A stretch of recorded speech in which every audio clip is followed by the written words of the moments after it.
No ano de 1939, uma irmã minha suicidou-se. Era uma jovem temperamental. Casada, ela descobriu que seu marido estava com relacionamento extraconjugal.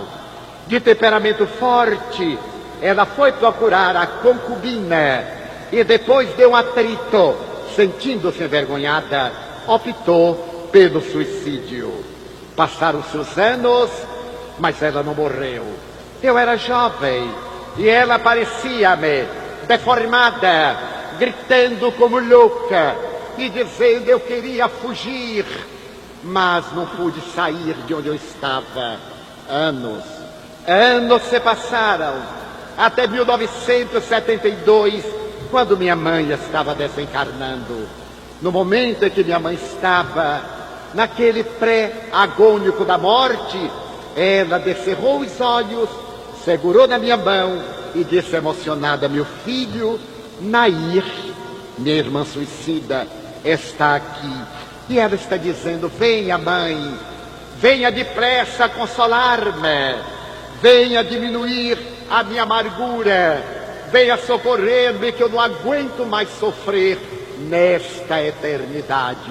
33 anos de sofrimentos por causa da sua rebeldia.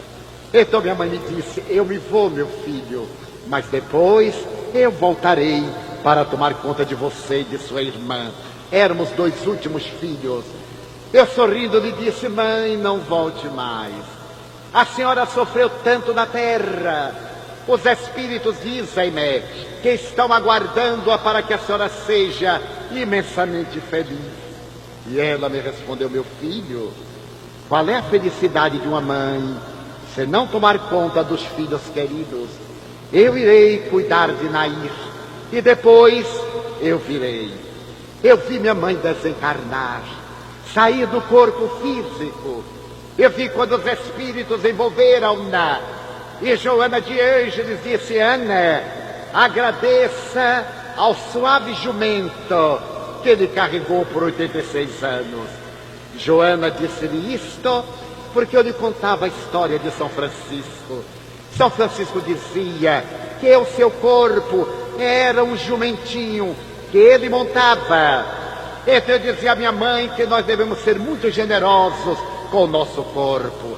O nosso jumentinho que nos conduz de um lugar para outro merece nosso carinho, nosso respeito, nosso amparo, nossa ternura. Agora Joana de Ângeles dizia: agradeça, Ana, ao jumentinho que ele carregou por 86 anos. Eu a vi lúcida, ela olhou-me para ver se eu estava acompanhando. Eu sorri, ela juntou as mãos e disse: Deus te abençoe, meu querido jumentinho. E começou a chorar. Foi levada para o mundo espiritual. 9 dias depois, eu estava proferindo uma conferência numa cidade do interior do Paraná. Quando me voltando, ela aparece-me. Eu tive uma emoção, a voz ficou embargada. E ela me disse: meu filho, continue falando, diga para eles que ninguém morre, fale que a vida continua. E eu falei diante dela, viva, rica de existência, iluminada. Anos mais tarde, ela me disse: Nair vai voltar à Terra. Eu perguntei: quando? Dentro de 2 anos aproximadamente. Em que lugar? Aqui na cidade do Salvador. Eu irei conhecê-la. Sim, meu filho, mas não atrapalhe o destino dela. Ajude sem atrapalhar. Eu fiquei na expectativa. Tempos depois, já não me lembrava, o porteiro me chama pelo interfone: tio Divaldo, aqui à porta uma mulher que está quase desmaiando à fome e ela está pedindo socorro.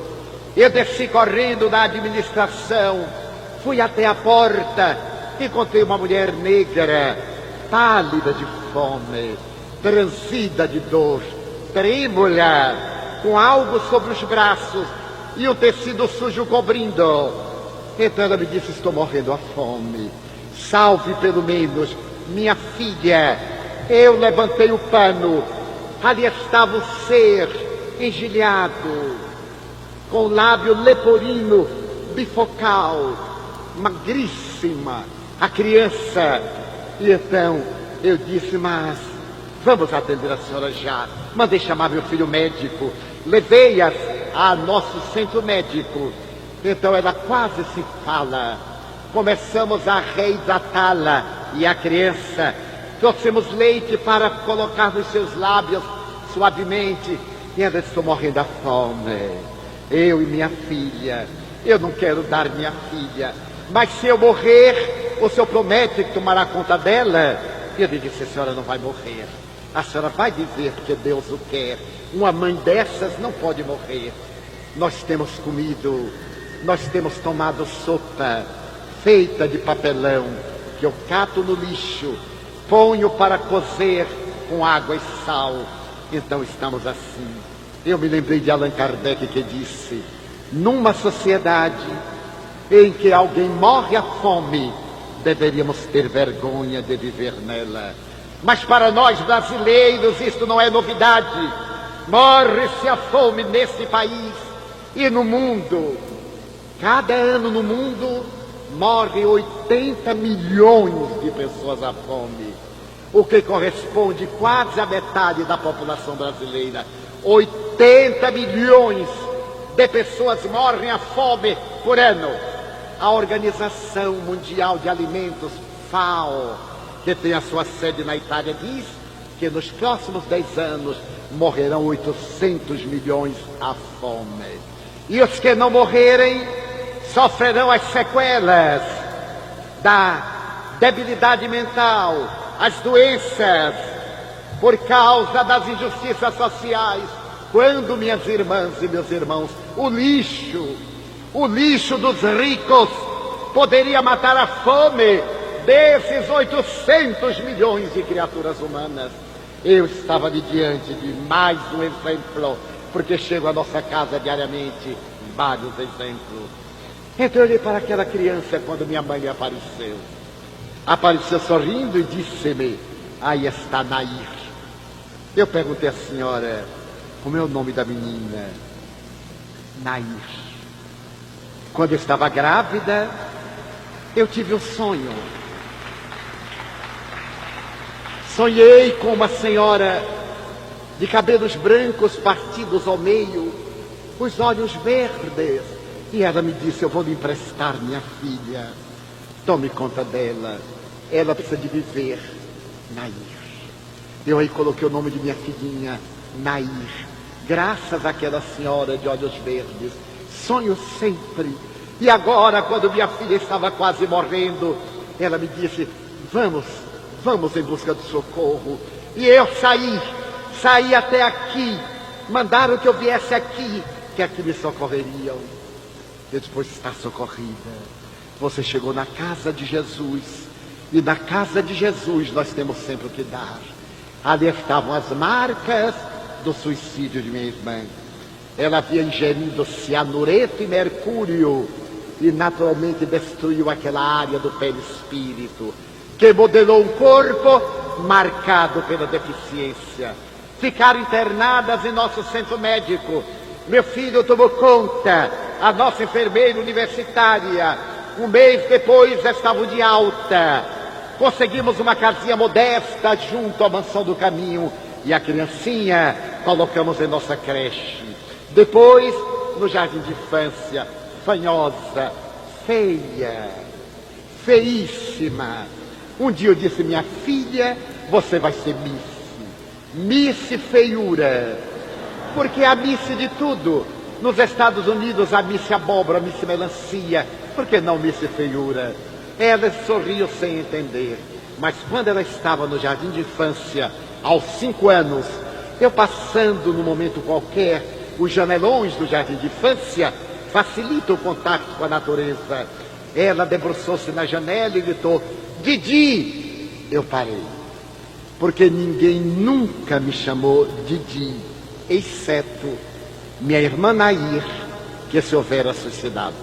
Eu parei, voltei-me Ela pulou a janela e veio correndo. Didi, eu voltei. Não voltei? Eu me sentei no meio-fio, coloquei-a na minha perna e disse: voltou, Nair. Ela estava muito pálida. Eu lhe perguntei: você se lembra como era que eu lhe chamava? Porque eu era criança. Ela era a minha irmã número 3. Lá em casa todos nós éramos numerados, que éramos 13. E dava muito trabalho, então a mãe gritava: 8! Ia correndo. Derradeiro era eu, ia correndo. Nair era a número 3. E eu a chamava na linguagem infantil, uma forma especial. Você se lembra como era que eu lhe chamava? Eu se lembro. Você me chamava Ia. Ia. Era exatamente como eu chamava. Eu não conseguia pronunciar o nome Nair. Chamava Ia. Comecei a chorar. Não tinha outra alternativa. Ali estava nos meus braços a irmã querida, que voltava do abismo do suicídio, não para sofrer, mas para se recuperar perante a consciência de Deus. Eu então minei-a, ela passou a mão no meu rosto e me perguntou: Didi, eu vou viver muito? Eu disse: não vai. No corpo não vai. Quanto tempo? Minha filha, só Deus é que sabe. Mas eu vou longe? Eu disse: quem sabe, até os 10 anos. É pouco, não é? Eu digo: era o que lhe faltava. Ela adormeceu nos meus braços. A mãezinha foi trabalhar no jardim para estar tomando conta da filhinha. Quando ela completou 8 anos, vítima de asma brônquica, problemas cardiológicos do veneno que havia tomado, ela começou a definhar. E na noite da sua desencarnação, ela me olhou demoradamente e me disse: eu vou voltar outra vez, mas vou voltar sadia, vou voltar sem isso, não é, Didi?